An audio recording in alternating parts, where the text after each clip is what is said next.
Hello, everybody. Welcome back to my channel. I'm Camille and I read and review clean and Christian fiction. Today, we are going to be talking about all the books that I read in January. So, we might as well just dive right in.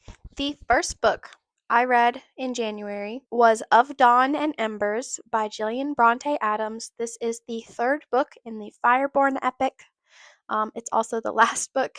Sad days. I originally got this book as an ARC and I read most of it in December, but I just couldn't quite finish it by the end of the year, so that is why it's showing up in my January wrap up. I had such a good time reading this book. It was such a mix of sweet feelings and then like on the edge of my seat.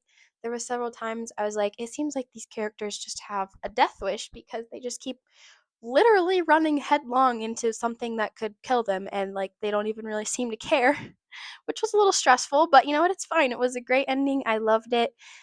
Third books in series are quite often end up being my favorite books just because of all the emotion and everything getting tied up nicely, and there's a sweet tiny little romance thread throughout this whole series that was just amazing and I loved it so much.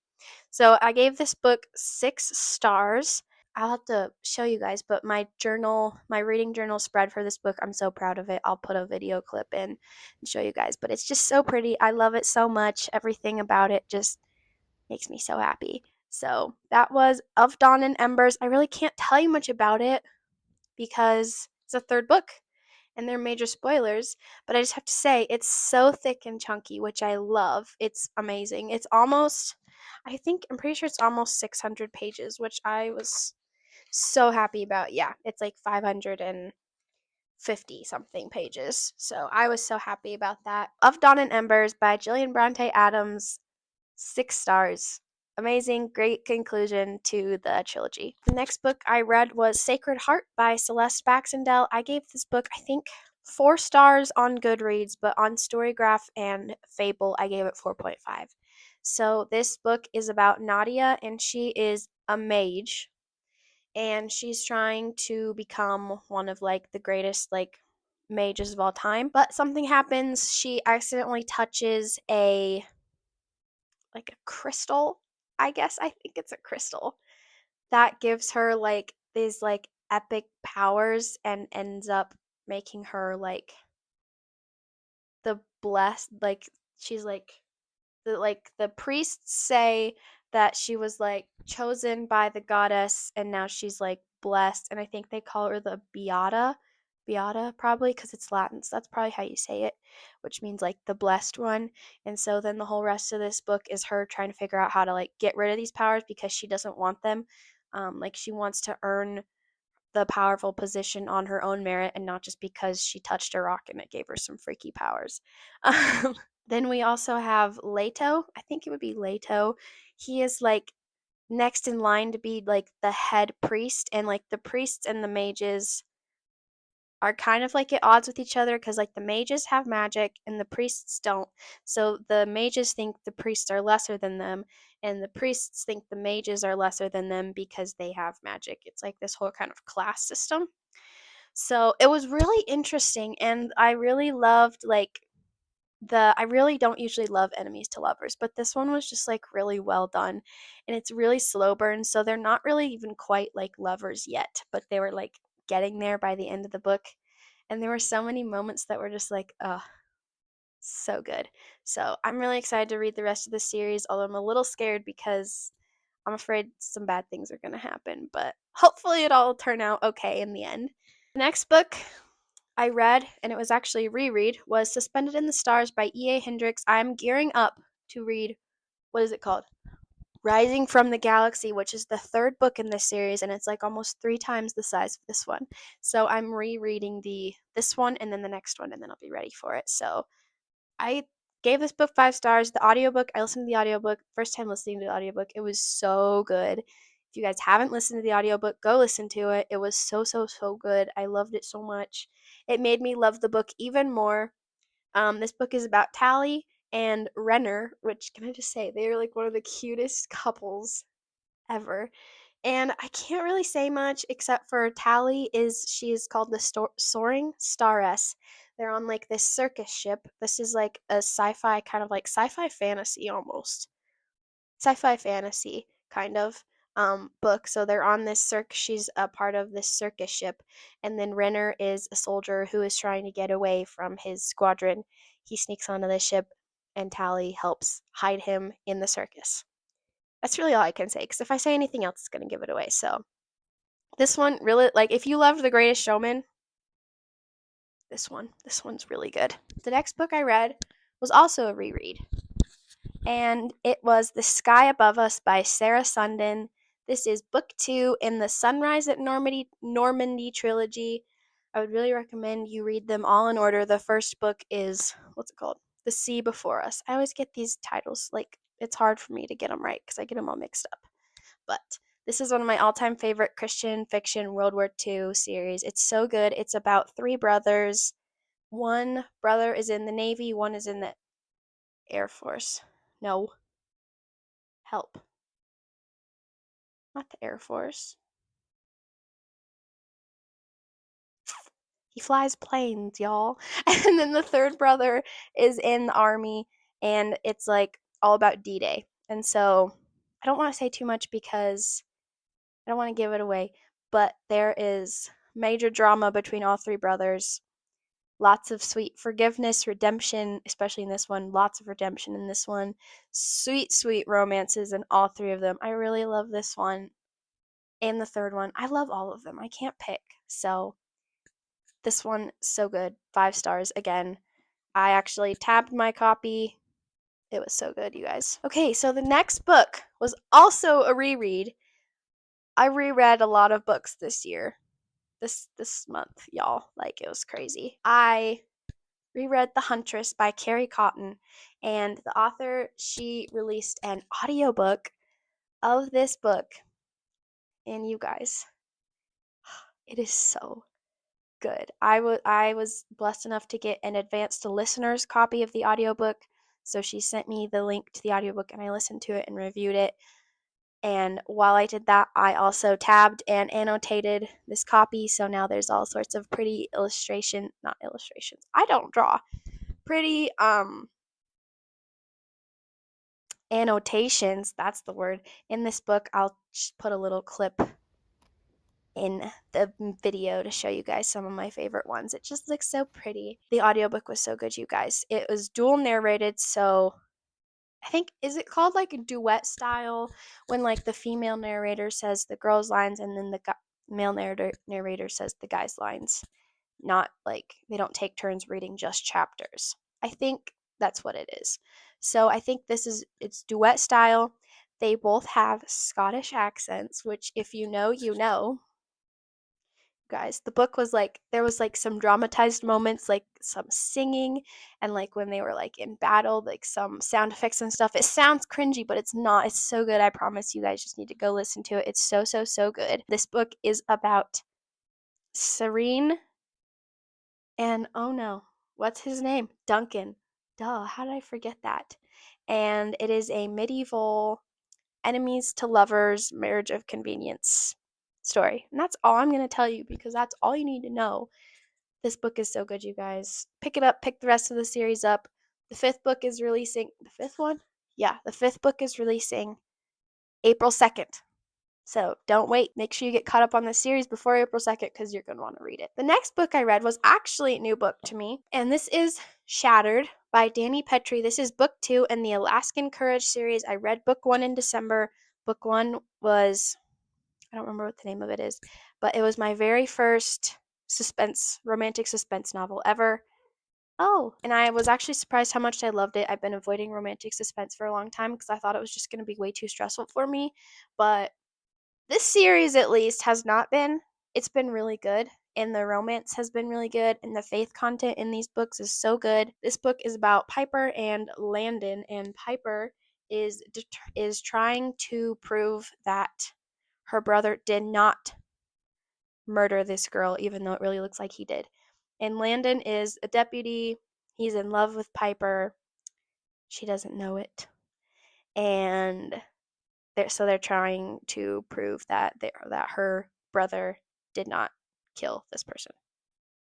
Really, really good. Really, really good. I gave this book 4.5 or 5 stars. I can't remember. 4.5 or I think it was 4.5 stars. So really, really good. And then you guys, if you have not been watching the Percy Jackson series on Disney Plus, I'm sorry, I can't help you. I'm not sure what to do with that because my husband and I have been watching it. We just finished season 2 whenever it was over a couple weeks ago, and I'm really sad because now I have to wait for season 3, which is fine. At least they're putting it out sometime this year is what they're telling us, so it's fine. But because I was having Percy Jackson withdrawals, I decided to re-listen to The Sea of Monsters by Rick Riordan. This is book 2. It's the book season 2 is based off of. Now I'm like getting ready to reread the whole rest of the series because I'm having Percy Jackson withdrawals and I just missed the show and I just wanted it back. So yeah, I don't remember the star rating I gave it. It was a reread. It was fine. I listened most of it to the audiobook and then my Libby hold expired. So then I got the ebook and finished like the last 5 chapters on the ebook. So it was really good. I really enjoyed it. I honestly, I don't want to say this, but I think I might like the show better. Oh no. Oh no. I really need to own these books. So that's going to be on my list soon is buying all the Percy Jackson books. Percy Jackson, you guys. Mm, it was fun. It was fun to revisit it. And then the second to last book I read in January was On Living Stone by Heather Kaufman. This is book 3 in the Women of the Way. Yes, I got it right. The Women of the Way series. I was sent this copy by the publisher and the author to read and review. Pretty much like an arc it was, but it's like the actual physical book, which was really exciting. I loved this book so much. I gave it 5 stars. I don't know if you can see, but all my tabs, so many tabs, you guys. This is so good. This is just like the sweetest love letter to motherhood, the love of a mother, and of course, like, Jesus and everything. This book is about Salome. She is the mother of James and John, Jesus's disciples, and it was just so good. My favorite part, aside from all the parts with Jesus, because those parts were all amazing, but my favorite part about the whole book was probably Salome and Zebedee's marriage and their love story and their marriage and how it was portrayed. And there was hurt, there was anger, there was forgiveness, there was grace, there was love, and it was just beautiful. I just want to see more marriages in Christian fiction, like not just at the end of the book, but like a whole book about like the married couple. And maybe someday I'll write a book like that. I don't know. We'll just have to see. But being married myself, I think I find myself craving that more in Christian fiction because a love story, I love love stories, but it's what comes after the love story. I feel like that's always so much more meaningful and special because a love story is just a set amount of time. And what comes after the love story is like real, real life. Not that your love story is not real life, but that you spend much more of your time married to that person than falling in love with that person, if that makes sense. I don't know if I'm doing a very good job at explaining this, but I just thought it was beautiful. I just loved it. I just thought it was so good, and I just want to see more marriage in Christian fiction. Maybe that's why I like Marriage of Convenience so much, because they're like married for most of the book. Probably, you guys. So the last book that I read in January was A Fortunate Miscalculation by Karen Thornell, probably. And this is book 1, and I think it's like A Gentleman's Gamble. Is that the series? It's a multi-author, it's like a clean Regency series. and it's about like this friend group, and they like make a gamble to see like, and like whoever gets married last like loses and has to pay all the other friends like a certain amount of money, and it's like a lot of money. And there's like 5 of them, I think. But this one was really good. So this one is about Andrew and Sophie. And Andrew and Sophie, they grew up together, like their families, and they grew up like as from children. They grew up together, like they were really close friends as children. And Andrew has been in love with Sophie for a while. Whenever the gamble is made, he goes back and he's like, "Well, I'm gonna win because I love Sophie and I'm gonna propose to her, and like so I'm gonna win." But then he goes back and he finds out that she's married, and he's like heartbroken. So he kind of like moves on with his life and doesn't even try to find anybody else to get married to, which I was like, yes. He just tried to like forget her because he's like, oh well, she's married, so I can't do anything about it. She's married, so he was like very honorable, tried to forget her. But then it's like I don't know, like 5 years later maybe, she comes back into his life, and he is like, oh my goodness, he's like, I still love her, but she's married, so like, and he's having a really hard time. But it was so good, and everything turns out okay. There's no cheating or anything in this book. I can't tell you how, but there's not. Just take my word for it. I promise. It all turns out okay, because I was skeptical. I was like, this is not good. I was skeptical, but there was no cheating, which I was very happy about. So yes, I gave it 4 stars. It was super good. I really liked it. I really loved the romance. It was so cute. It was just so cute and fun, and there were so many sweet moments. And Andrew, he was just like the sweetest ever, and it was so fun watching Sophie realize that, oh, I actually think that I love him too, you know? So it was just so much fun. I just loved it. The last thing I want to talk about real quick, as I had one, I don't want to say DNF. I'm going to say it was a soft DNF. And I'm not going to say what it was. But I had it as an art copy, and I tried to read it, and I kept trying to read it, and I just wasn't into it. And I've been having sort of like a reading slump, I guess. So I didn't know if I just wasn't in the mood for it, or I just didn't actually like it. But I didn't want to keep pushing through it in case I might like it later, and I just wasn't in the right mood for it. So I messaged the author and I told her that I was just going to put it down for now. If I did end up finishing it, I would leave a review. But I just wanted to let her know that. And so it's kind of technically like a soft DNF, because I might pick it back up again, because I still don't know if it was just me. I was really busy in January. We were gone for like 2 weeks visiting family. Like, we were away from home, far from home, for like 2 weeks. And I didn't read very much. I only read 9 books this month. So, like, that's not very much. So, I wasn't sure if it was all of that or if it was just that I didn't like the book and I was bored. So, I wasn't sure. So, I just wanted to tell you guys that, for complete like transparency. I probably only got like 30% of the way through the book because I was just like, I'm just having such a hard time with this. Maybe I should read you my stats for the month. That would be a good idea. Okay, I read 9 books this month. My most read genre was fantasy. I read 1 book off my physical TBR. Go me! And my my favorite books from the month were On Livingstone and Of Dawn and Embers. I had 1, 2, 3, 4 rereads, 2 arcs, and the rest of them were just Kindle books. 4 rereads in 1 month. Yikes. It's fine. I enjoyed all of them, and sometimes I just need a reread. Sometimes if a book's just not working for me, I just reread one of my favorites because I know that I love it. Thank you guys so much for watching. I need to come up with an actual like outro because I don't really have one. Thank you for watching. If you liked this video, please like it and leave a comment. Send it to your friends.